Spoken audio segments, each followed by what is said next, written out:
Black men being killed by police is somewhat normal in this country. Like, oh, it's happened again. My name is James Austen. I'm 27 years old. I'm a filmmaker from Los Angeles, and formerly I was working as an executive assistant for a film company here in the city. Hearing the news about George Floyd being murdered by the police, that news itself was not what was surprising, because unfortunately those kind of events, Black men being killed by police, is somewhat normal in this country. Like, oh, it's happened again. But the thing that was surprising was seeing the response around the country, and that people were going out into the streets and protesting in a bigger way than we had ever seen before. I didn't want to relive the trauma of these similar kind of events in new forms. So right away I didn't go out and protest, because I still also hadn't really made up my mind yet about sort of the events and how I was feeling about them. But then also just the caution around not wanting to also be involved in spreading the coronavirus.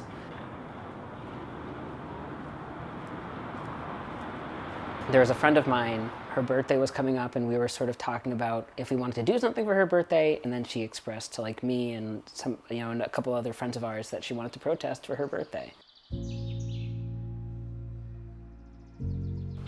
Hello. Hello. So why did you feel like you wanted to go out and protest for your birthday?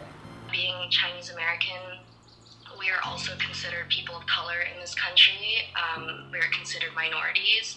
And especially with COVID, we've seen a lot of racism towards Chinese people or, any kind of Asian. I've been sitting at home, reading about the protest, watching it every night on TV. Everyone was talking about and all the issues. It was so moving, and it was like I felt so angry and so powerless that there was just no way that we could continue sitting at home and just watching it on TV when it was happening like right outside of our windows. I definitely grew my respect, I think, for her, that she wanted to do something, sort of higher than herself. So we all met up at City Hall and added our bodies to the crowd. And there is some people who were giving speeches on the steps of City Hall. We're coming together to demonstrate in a respectable, peaceful way. And then at one point, everybody started to march. There was a sort of a biker group that had sort of joined in with the protesters and were riding alongside of us. The bikers with their machines, vocalizing this anger, this upset, this unity that they wanted to express of we are all here together protesting the same thing, because it's so loud and it's so powerful. It's like there's no way you wouldn't be moved by it.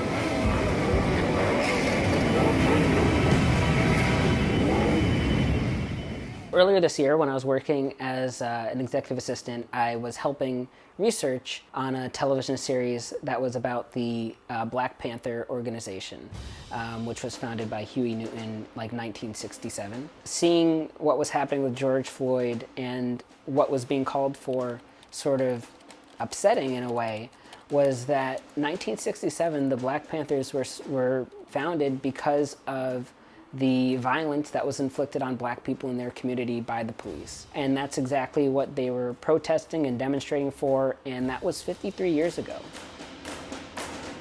So many of the same type of incidents and things that I saw growing up are still continuing.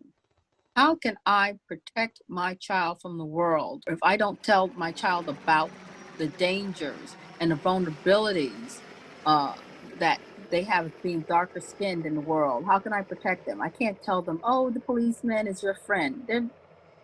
I wish I could. I have to tell, this is a speech that almost all Black parents have to have with their children.